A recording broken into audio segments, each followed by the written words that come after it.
Getting stories from the edge where the healing begins.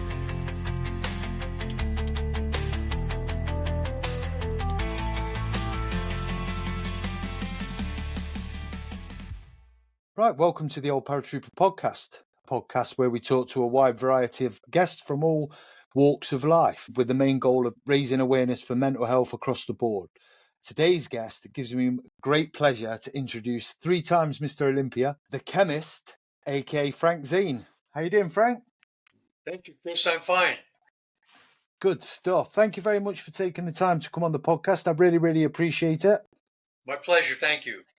Good stuff. Well, what I like to do with all the podcasts, Frank, is I like to start at the beginning, get a bit of a background about the guest and kind of ultimately what they were like growing up and what led them into the kind of particular field, and with your case, with bodybuilding. So, yeah, over to you. All right. Grew up in Pennsylvania, Edwardsville, Pennsylvania. And I went to a small high school and did quite well there and got a scholarship to Wilkes Scholarship.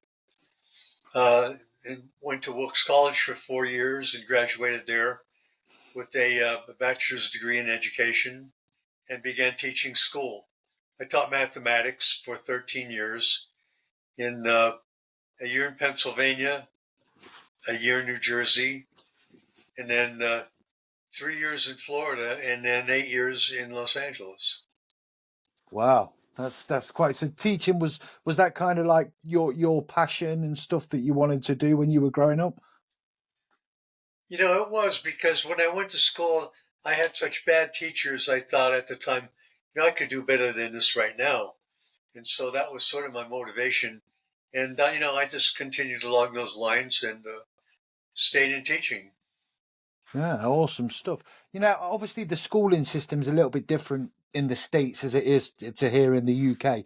You're kind of a lot more sporty in the fact that you play American football, baseball, there's wrestling. So were you kind of naturally gifted at school when it come to the physical side of stuff? Was you into a lot of sports?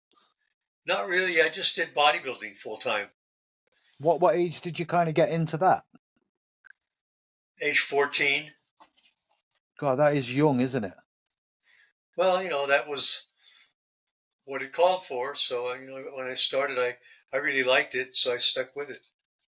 Obviously, you went on and you kind of had many, many accolades in the bodybuilding world, kind of a Mr. America. Where did it start when you started properly competing? What sort of age did you really start thinking, right, I'm going to take this really, really seriously, start competing at sort of certain level, and then the progression from there? When I was 18, I went to my first contest in Pennsylvania. It was Emmaus, Pennsylvania, which is near Allentown. And, right away I got a compliment from Bob Hoffman, who was like the main guy in bodybuilding in the AAU. And he said to me, he said, "Young man, if I had a physique like yours, I'd walk around with my shirt off all the time." So that was a compliment, and it motivated me to keep doing it. Arguably, like, you have one of the greatest physiques in kind of history. That's what you've been called. That's what's been named. How does it feel to have that accolade? Because that is some sort of accolade. Bearing in mind that, there's 8 billion people in the world now, all sorts of kind of physiques and stuff. To have that label as probably one of the greatest physiques of all time, how does that kind of make you feel? You must be immensely proud of that. I don't really think much about it. I mean, it was my motivation at the time. And, it lasted a long time. It lasted all through my bodybuilding career. I'm 82, and so I'm still working out, but motivation is quite different. I work out with people in my private gym, and, I'm still doing it. Now, we talk about inspirations, and now obviously it's widely kind of known that you are one of Arnold Schwarzenegger's kind of inspirations to kind of get into bodybuilding. So I want to ask, who was your inspiration in the bodybuilding world that you kind of thought, I want to kind of look like or be like or follow in the footsteps of? My main inspiration was Steve Reeves. I saw the Hercules movies when I was a senior in high school, and I was very motivated by that. And then also Larry Scott was a great motivation for me too. Wow. So I'd say Steve Reeves and Larry Scott were my main motivators for bodybuilding. So obviously, you're kind of, I'd be sat here all day if I list off all your kind of bodybuilding accolades. But obviously, Mr. Olympia is the kind of is the one, isn't it? It's the big one, and obviously you won that 3 times, and perhaps one of only 3 people to defeat Arnold Schwarzenegger as well along the way. How did you how did you go into them competitions, and how did you prepare for them? Well, I was prepared. I did all my workout. I did the workouts and everything, practiced my posing, and I was ready when I went in. And when it came time for the competition, I was ready, and uh, the judges all favored me because they were experts in the field, so I trusted them, and I was rewarded with winning. Yeah, well, you were famously kind of under 200 pound as well, but you looked, obviously, because of your kind of symmetry. You're renowned for having incredible symmetry, kind of the vacuum pose and stuff like that. So, how was it kind of competing against the bigger guys, the Arnolds, the Lou Ferrignos, the I think Lou Ferrigno might have was Lou Ferrigno around when you were competing, or was he a little bit after? No, he was around.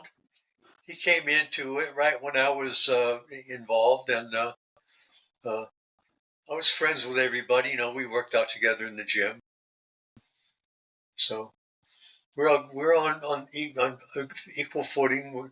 We all trained at Gold's Gym in Venice. Yeah. I bet that was a time as well in the 70s, Gold's Gym and around there. I bet it was an incredible time. It was great, yeah. Yeah, absolutely, absolutely. So obviously, there's a few questions I've got for you about the whole bodybuilding. Obviously, you kind of 3-time Mr. Olympia, Hall of Famer, bodybuilding, and obviously an inspiration for mine. I started training at about 14 or 15, maybe 15. Started lifting weights. Yourself, Arnold Schwarzenegger, Sylvester Stallone, and then kind of later on, it was like the Dorian Yates and the Jay Cutlers that got me into kind of lifting weights. Now, I never did bodybuilding as such. I just kind of lifted weights for strength training and stuff.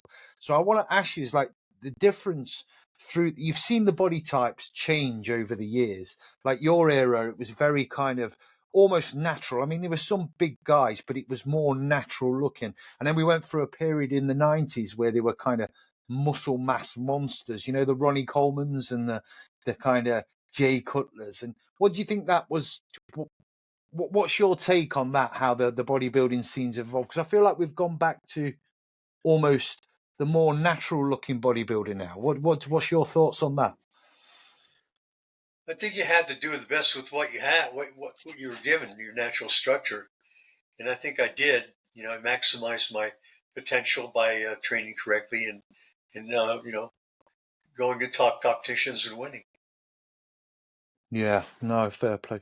So yeah, I suppose I don't know. It's a difficult one because obviously for me, and I'm no kind of critic on the whole bodybuilding kind of scene, but like in the 90s, they kind of exploded. Like your Ronnie Colemans were like almost freaks because of this. It went beyond looking kind of good, in my opinion. It kind of went, and I take nothing away from them, but the bodies changed, didn't they? In the 90s, there was a lot of muscle mass. Do you think that had anything to do with the kind of readily availability of steroids? I'm sure it had something to do with it. When I was competing, there really wasn't much around along those lines, so we did as much as we could naturally. But I think it's like that in all sports. Whatever assist you can get chemically, most people will take it. Yeah, that's true. I was going to ask you what you thought about sort of testosterone replacement treatment because there's a lot of research done in the UK now. We're not as far ahead as the America with the testosterone replacement thing, but I hear it's readily available over in the States. And I was wondering what you thought about that, whether that's a good thing as you age, because your natural, even if you weren't taking steroids in your younger years, your kind of testosterone levels drop as you age anyway. So is it good to boost it and back up on your research? Because you kind of, you're well more in the know with kind of the human body than I would be. Well, I think as long as you're hooked up with a good medical physician, you're fine. somebody who monitors you and keeps track of what you're doing and what you look like. You always have to have medical supervision because it's nothing to fool around with. Yeah, absolutely, absolutely. And I think there's been a trend now of kind of obviously steroids were synonymous with the bodybuilding world, which is fine, it's competing and stuff like that. But I think we've seen an increase in just people taking them, young teenagers taking them when you don't need to as a young teenager, do you? You have enough testosterone and sort of stuff in your body to be able through your teens not to have to take that kind of stuff. I think you're better off not doing it. And when you're older, you might think about it when your testosterone is really low. But if it's necessary, then do it. But when you're young, you don't need that. It's always Yeah. better to maximize your potential on on naturally, and not doing things that are unnatural before you really get to a point where you have to do it. So, like the importance of lifting weights as you age and maintaining muscle mass. I'm a big advocate for trying to say to people, look, as you age and you get to a certain age, you need to be lifting weights. Just doing sort of cardio exercise is not enough. You need to keep your strength and your muscle mass as you age. Is that something? Obviously, you're probably going to be a big advocate of that. Is that right? Yes, you need a well-rounded program. You have to do cardio, but you have to train with weights too. That's the basis of the whole thing. Yeah, and you still lift quite a lot of weights nowadays, yeah. Well, I have my own gym, my own private gym underneath where I live, and I do all my training there. I see clients there, and it works out quite well. Yeah, good stuff. It's good to see. It's good to see someone that's of an older kind. And I don't mean to be rude. I do apologize. I'm not calling you old, but someone that's slightly older that kind of does sort of still in the gym, because there's a lot of people that once they get to a certain age almost accept that they're probably too old to keep doing it, and that's not the case, is it? Well, if you think you're too old, then you are. Maybe you should do something else. Well, I was too old to do this, so I keep doing it. So obviously you've got quite a few books that you've kind of written over the years about various bits and bobs. So what do you kind of recommend for kind of dieting and stuff, sort of for kind of getting lean? How would you kind of Well, you have to eat enough protein. I always worked on getting 1 gram of protein per pound of body weight. So weighing 200 pounds, I would get 200 grams of protein a day. Carbohydrates, not so much, maybe half that on carbs. yeah. So the whole dieting thing wasn't kind of as far advanced. The research behind it back in your day was kind of, because I famously kind of remember seeing some bodybuilders talking about it, and they just kind of ate the meat and didn't eat kind of the bread and stuff like that. So that's the early days of kind of proper dieting, wasn't it? I guess you would say that. But we knew it worked, so that's what we did. Yeah, absolutely. And you're famous for kind of doing a lot of volume training in the early days and kind of and then moving on to doing the heavier weights. What kind of worked better for you? I did both. I worked out usually 3 days in a row and rested the fourth day. And it was basically I do pulling muscles day 1, legs day 2, chest, shoulder, triceps day 3, rest day 4. And it's always the plan, the program I follow is something very close to that. For all these years, you've kind of stuck to kind of variants of that kind of program. Yes. Because they always say that maybe you kind of need to change up your program from time to time to kind of shock your muscle. What's your kind of thoughts on that? Well, you do what works. If it works, you keep doing it. And so I just kept doing what I had been doing because it continued to work. You know, no sense changing something if it's still working.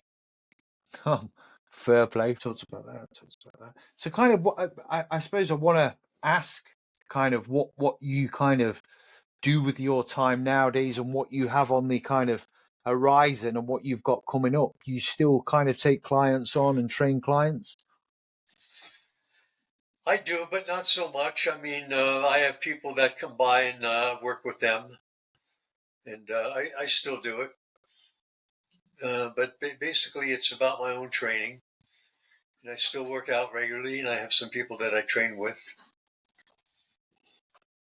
Do you do any more, do any sort of kind of public appearances and that? Because obviously you're, in my opinion, in the bodybuilding world, and in everyone's opinion, really, in the bodybuilding, you're a kind of huge name and a great of the bodybuilding world. So do you do any kind of appearances and go to any sort of conventions or any bodybuilding competitions anymore or anything like that?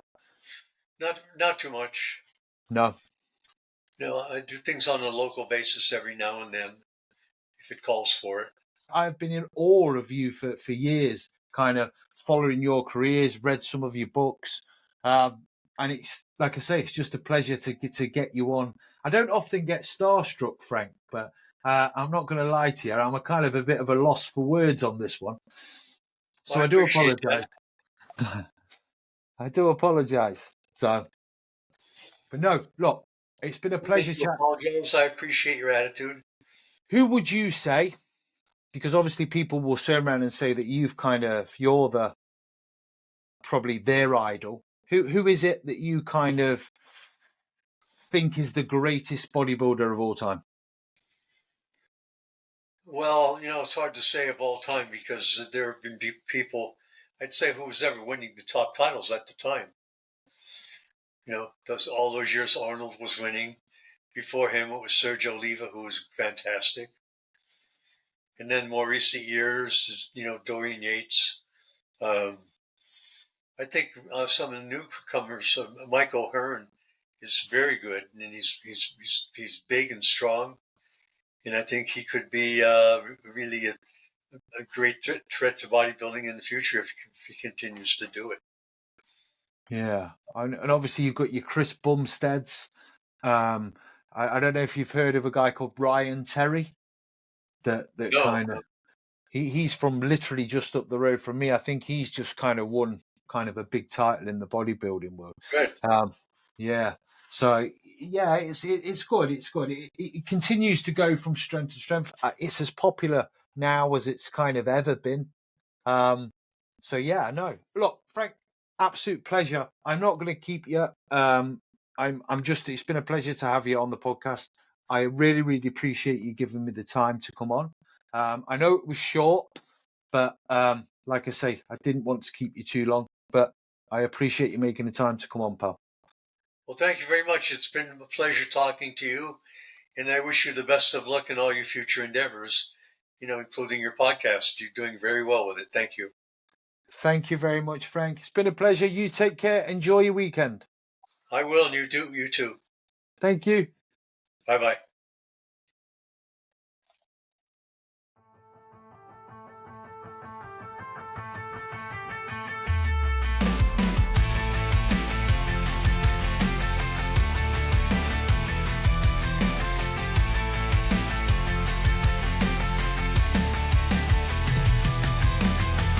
Hit the ground, no sound but the wind jumped out the sky where the real work begins. Iraq heat, cold steel on the front line, security tight, walking edge of a landmine. Somali seas, deck slick with the salt, eyes sharp, never blink, never halt. Surveillance in the mist, eyes on the prize. UK streets to foreign skies, from fire calls to bare knuckle rings, still fighting demons that memory brings. Oh, Kevin, tune in now, feel the truth get louder. This is the old paratrooper, no powder, no script, no mask, no lies, just facts.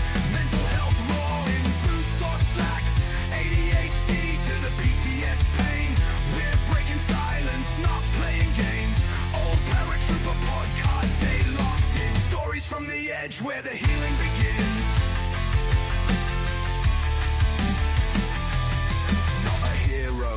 Not a saint, just a voice for the ones who never had a fucking choice. From the wire to the ward, from smoke to the dark, every scar on the soul is a battle mark. Memories haunting, can't shake the past, but together we fight.